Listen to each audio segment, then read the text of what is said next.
I think my mother did exactly the right thing. I think it's absolutely extraordinary. One chair changed everything. In the middle of a glittering state banquet, with senior royals seated beneath centuries of ceremony, Camilla moved toward the place traditionally associated with the sovereign's consort and calmly claimed it as her own. Anne saw the gesture, froze for a heartbeat, and then did something nobody around the table expected. She rose, pushed back her chair, and walked straight out without offering a single word. Before we go deeper into what this really means for the royal family, make sure to subscribe so you don't miss a single update. Anne placed her napkin beside an untouched glass and stood. She looked at Camilla, then toward Charles, searching his face for some sign that he would stop what was happening. He did not. The state banquet, a formal royal dinner where seating order and ceremonial position, signal rank and recognition, felt like a test nobody had agreed to take. Camilla remained in the Queen's chair, the family's private name for the ceremonial place associated with the sovereign's consort. But the confidence behind the move changed the instant Anne disappeared through the doors. She had taken the seat as though its meaning was settled. Now it looked like a claim that one of the monarchy's most disciplined figures had refused to accept. The Queen consort kept her expression steady, yet her stillness carried tension.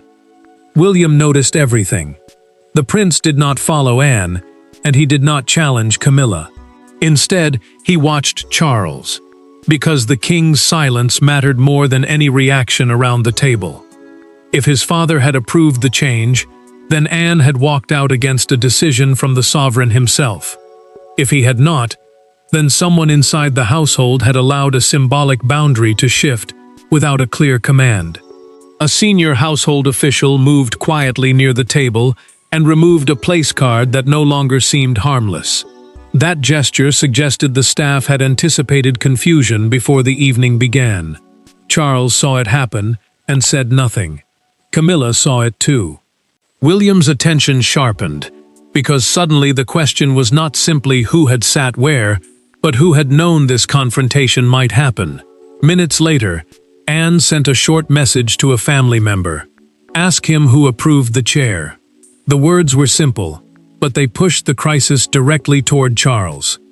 She had left the banquet behind, yet the deeper wound was no longer about a seat. It was about what Camilla believed she had become, what Anne believed must still be protected, and what the king had chosen not to say.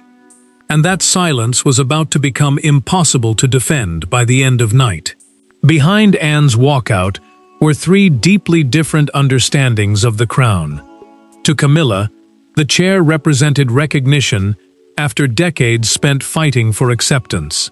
To Anne, it represented something that could never be claimed merely through marriage or proximity to power. And between them stood Charles, a husband, a brother, and a king, suddenly forced to confront the possibility that protecting one woman might permanently wound another. Anne sat alone after leaving the banquet, but anger was only part of what she felt. The deeper emotion was disappointment. She had spent most of her life believing royal privilege had to be earned through duty, restraint, and service, not simply inherited through position. To her, ceremonial precedence, the carefully controlled order that determines where members of the royal family stand, sit, and appear, was never empty tradition. It was a language of responsibility. The disputed chair carried something more personal as well, because in her mind it remained connected to the memory of their late mother. Camilla experienced the same moment very differently. She had spent years entering rooms where every gesture seemed measured against the past, and she had grown tired of behaving as though her place beside Charles remained temporary. When he finally came to her private sitting room, she did not immediately accuse Anne. Instead, the Queen consort asked the question that had been building since the doors closed behind the princess. Would he expect her to leave the seat if the same situation happened again? Charles looked away before answering. That hesitation cut deeper than a direct refusal. Camilla told him quietly that she could not spend the rest of her life apologizing for occupying the position he had given her. The king heard the pain beneath the words, yet he also understood why his sister had reacted so strongly. He had allowed two different meanings to attach themselves to the same symbol, and now both women believed giving ground would mean surrendering something deeply personal. William received Anne's message while the tension was still unfolding. The prince immediately understood that this was not simply a quarrel between two women. The real question was whether Charles had personally approved the ceremonial change. He approached his father carefully and asked who had authorized the chair. Charles did not answer. "Tonight was not meant to become this," he said instead. William noticed the evasion instantly. His father had not denied approving the change, but he had not claimed responsibility either. That silence made the mystery worse, because it suggested the problem had started long before the banquet. Anne already knew exactly when. Months earlier, during another royal ceremony, Camilla had made one quiet request. At the time, Charles had allowed the conversation to end without a decision. Anne had never forgotten it. The banquet had exposed the fracture, but it had not created it. The real point of no return had happened months earlier behind closed palace doors. The conflict had started months before the banquet ever reached its breaking point. During preparations at Windsor, Camilla made what sounded like a simple request, yet Anne understood immediately that it was anything but simple. No one raised their voice. No one left the room. But from that moment forward, the meaning of one empty place became impossible to ignore. Anne sat through the planning meeting with growing tension as the discussion turned toward seating. The Order of the Garter dinner, connected to one of the monarchy's oldest orders of chivalry, followed carefully managed ceremonial arrangements, where rank and position carried deep meaning. For her, those details mattered, because the late queen had spent decades turning duty into something almost inseparable from the institution itself. Certain places were not just furniture. They carried memory, service, and personal history. Camilla listened until the question of the principal family table came up. Then she asked whether Elizabeth's former position should now automatically pass to her. The queen consort did not present it as a provocation. She spoke as someone who believed the uncertainty should finally end. But Anne's expression hardened. She had accepted Camilla's formal status long ago. What troubled her was the idea that every symbol connected to their mother could simply transfer with a title. Camilla noticed the resistance instantly. To her, Anne's silence felt like another reminder that acceptance always seemed to come with conditions. She had spent years standing beside Charles, while parts of the family and public continued measuring her against the past. Now even a ceremonial position seemed to require another defense. The princess, however, saw something completely different. A line between honoring a present role and absorbing symbols that had belonged personally to someone else. Then the moment came that neither woman forgot. Camilla turned toward the ceremonial secretary and said, "There should no longer be an empty place where the queen sat. That place belongs to the queen now." Anne slowly closed the briefing folder in front of her. She looked directly across the table and answered, "Titles can transfer. Memory does not." Charles heard every word. The king could have settled the matter then, but instead he brought the meeting to an end without issuing a firm decision. That silence became the real trigger. Camilla left, believing the request remained possible. Anne left, believing her brother had failed to protect a boundary that should never have required debate. Shortly afterward, Anne spoke privately with William and warned him that unresolved ceremonial disputes could become something far more dangerous when people started using them to test authority. The prince remembered that warning months later, so when Camilla finally took the disputed position at the banquet, Anne did not see a spontaneous seating choice. She saw the Windsor request becoming reality, without Charles ever openly admitting he had approved it. Those 3 words returned to her immediately. Memory does not. Walking away was no longer an impulse. It was a message. and Charles could no longer avoid receiving it. Anne did not leave the palace. She waited. When Charles finally entered the private room where his sister stood alone, there were no courtiers, no cameras, and no ceremonial language left to hide behind. He asked why she had humiliated the family. Anne's reply struck far deeper. She told him the humiliation began when he allowed a deeply personal symbol to become a test of loyalty. Charles closed the door behind him and faced her without the protection of protocol. The king had just left a state banquet filled with foreign guests, senior royals, and carefully managed ceremony. Yet none of that control mattered now. For him, Anne's walkout had turned a private family tension into something visible. For her, staying seated would have meant something worse: silent acceptance of a decision she believed had never been properly made. "You walked out on your king," Charles said. Anne did not raise her voice. "I walked out because you are my brother." The words stopped him. She told him Camilla should never have been placed in that position without a clear answer from him first. If the queen consort had truly been given the chair, then he should have said so openly. If she had not, then allowing the moment to happen had exposed her to rejection in front of the entire room. Anne insisted her protest was not against the crown. It was against uncertainty being disguised as authority. Charles pushed back.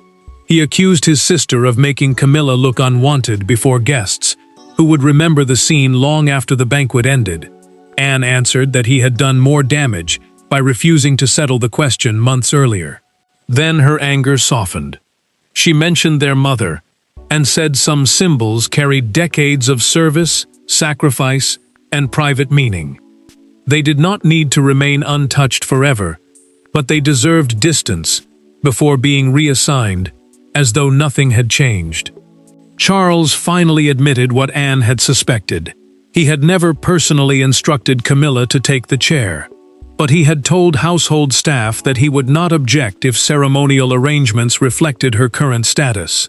To him, that had seemed like avoiding unnecessary conflict. To Anne, it was the entire problem. Camilla had heard permission where Charles had intended flexibility. Anne had seen surrender where he had intended neutrality. The king had tried to avoid choosing, and in doing so, he had allowed everyone else to choose for him. Anne looked at her brother for a long moment before leaving. She did not ask for an apology. She only told him the decision had to become his now. William entered after she was gone. The prince listened as his father explained what had happened, then answered with a sentence Charles could not dismiss. Avoiding a decision has become a decision. Anne had forced him to confront the emotional cost of his silence. Now the colder question remained: who actually possessed the authority to settle the dispute once and for all? The argument had moved beyond hurt feelings now. Charles understood that the chair had become a test of authority, and every hour he delayed made that test more dangerous. Camilla wanted clarity. Anne wanted a boundary. William wanted his father to stop allowing silence to speak for him. For the first time since the banquet, the king understood that all three were asking for the same thing. Charles studied the seating plan alone before calling William back into the room. Ceremonial seating could be arranged by household officials, meaning staff could decide practical placement for formal events, but the final symbolic authority still rested with the sovereign. That distinction mattered because Camilla's position beside the monarch gave her enormous public rank, while Anne's objection was never a challenge to that formal status. It was about whether a deeply personal symbol connected to Elizabeth should automatically transfer with the role. Charles circled the disputed position with a pen and stared at it. The king could now see exactly how his earlier words had been interpreted. He had never ordered anyone to place Camilla there, but his refusal to object had functioned like approval. Staff had taken his silence as permission. His wife had taken the arrangement as recognition. Anne had taken it as surrender. "I should have answered this months ago," Charles said. William did not disagree. The prince warned him against forcing Anne into an apology, simply to restore appearances. If his aunt were ordered to apologize before the real issue was settled, the conflict would no longer look like a dispute over memory and judgment. It would look like the crown was demanding submission to Camilla's position. That, he argued, would turn one chair into something far bigger than anyone intended. Camilla entered the conversation later, with less anger than before, but more hurt. She told Charles that what wounded her most was not Anne leaving. It was watching him remain silent while the moment unfolded. The queen consort had believed she was occupying a place his household had accepted. Then, when rejection came, the man whose authority had made that possible gave her no immediate protection. Charles finally understood the trap he had created. Protecting Camilla's dignity and preserving Anne's loyalty were not competing goals anymore. Both required a clear rule, a boundary, something nobody inside the palace could reinterpret later. He began preparing that decision. Then another message arrived. Anne would not attend the next formal family engagement unless the chair question was settled first. She was no longer protesting a single banquet. She was refusing to participate in another ceremony built on the same uncertainty. Charles read the message twice. The king was finally prepared to choose, but Anne's refusal to return had transformed a private disagreement into an immediate test of royal unity. By the following morning, the consequences were already visible. Anne declined the private family luncheon, and the absence landed harder than any public statement could have. Charles understood exactly why she stayed away. Camilla did too. For the first time since the banquet, the queen consort faced something more painful than anger. The possibility that claiming her place had cost her acceptance inside the family itself. Camilla read the notice twice before folding it carefully and placing it face down. Senior staff were already rearranging meetings and keeping the two women apart, while the household tried to preserve its normal rhythm. That effort mattered, because Anne rarely allowed private emotion to interfere with formal duty. When she withdrew from an engagement involving close family, everyone understood that this was no passing disagreement. Charles entered and immediately saw the note on the table. The king did not ask what it said. He already knew. Camilla looked at him and asked, "Did I take a chair, or did I lose your family?" The question carried none of the defiance she had shown before. Now there was only uncertainty, and for the first time, he heard how deeply the rejection had reached her. Charles told her he did not blame her alone. He admitted that his refusal to define the boundary had created two competing expectations, and allowed each side to believe the other was making a deliberate challenge. The monarch had tried to protect everyone by staying vague. Instead, that vagueness had left Camilla exposed, and Anne convinced that silence was being used to force acceptance.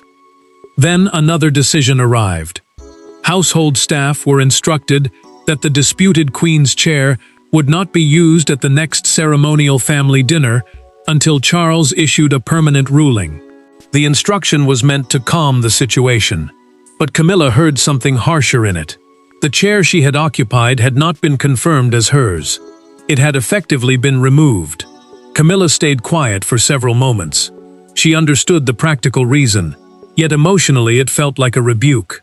What had represented recognition only hours earlier now seemed contaminated by conflict. Charles saw the change in her expression and realized that no administrative order could repair what had happened between the two women. William reached the same conclusion. The prince had watched officials rearrange schedules, cancel contact, and build distance around the disagreement. None of it solved anything. It merely prevented another explosion. So he contacted Anne privately. William did not ask her to apologize. He asked for something harder. Meet Camilla alone, with no Charles, no advisors, and no palace machinery between them. Anne agreed. Charles had contained the ceremonial crisis, but only two women could resolve the wound beneath it, and William was about to bring them into the same room without anyone else present. There were no aides when Anne entered. No Charles, no William, no staff member waiting to soften the words that might follow. Camilla stood beside the window, uncertain whether the meeting would end the dispute or deepen it forever. Anne did not apologize for walking out. Camilla did not apologize for sitting down. Instead, they finally said aloud what neither had been willing to admit. The chair meant something entirely different to each of them. Camilla spoke first. She knew William had arranged the meeting because formal mediation would only turn an emotional wound into another argument about rank. Charles had already suspended use of the disputed chair, so neither woman was fighting over the immediate ceremony anymore. What remained was harder to settle. Years of memory, acceptance, and suspicion that had gathered around one symbolic place. Camilla admitted that recognition had become deeply personal to her. She had spent years feeling that every step inside royal life required another explanation, another justification, another test. The Queen Consort told Anne that taking the chair had not felt like stealing something. It had felt like finally being allowed to stop standing at the edge of a role she had already been expected to perform. Anne listened without interrupting. Then she explained what she had felt when she saw the seat occupied. For her, the moment had pulled Elizabeth back into the room with almost painful force. The princess did not see an administrative change or a natural transfer of position. She saw a symbol attached to decades of service being absorbed too quickly, and that made the gesture feel like replacement rather than succession. Camilla's expression changed.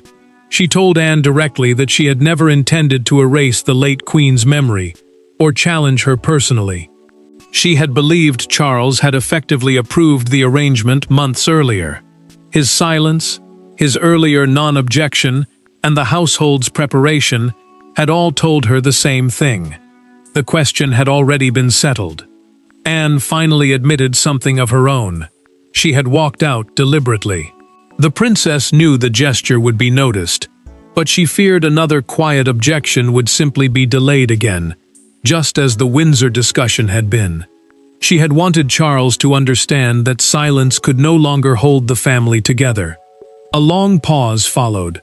Camilla finally said, "I was not trying to sit in her memory." Anne answered, "Then perhaps I was wrong to think you were." Neither smiled, but something changed. The hostility loosened, because both women finally understood that neither had been fighting for the meaning the other had assigned to her actions. They agreed on one point before leaving the room. Charles had to decide, clearly, permanently, and whatever boundary he established, neither woman would fight it. The personal battle had finally softened, leaving the king with nowhere left to hide from the decision that should have been his from the beginning. Outside palace walls, the story had become something larger than a disputed chair.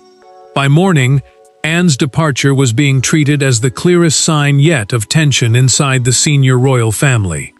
Commentators debated loyalty, memory, rank, and Camilla's place beside Charles. Yet the public was reacting to one dramatic moment without knowing that the two women at the center of it had already begun moving away from confrontation. Anne watched the coverage with growing frustration. The debate had shifted from what Charles failed to decide into a simple story of one woman rejecting another. That mattered, because royal symbolism rarely stays private once the public attaches meaning to it. A ceremonial place can become a statement of status, and a walkout can become a declaration even when the person involved intended something narrower. She understood now that silence had allowed others to write the meaning for her. Camilla saw the same coverage from another room and felt equally uneasy. The Queen Consort had once viewed the disputed seat as recognition, but after speaking privately with Anne, photographs of her occupying it no longer felt triumphant. They looked harder, more confrontational. She now understood why the princess had seen the moment differently, and that new understanding made the public praise from some commentators feel almost as uncomfortable as the criticism. Then the argument spilled fully into the streets.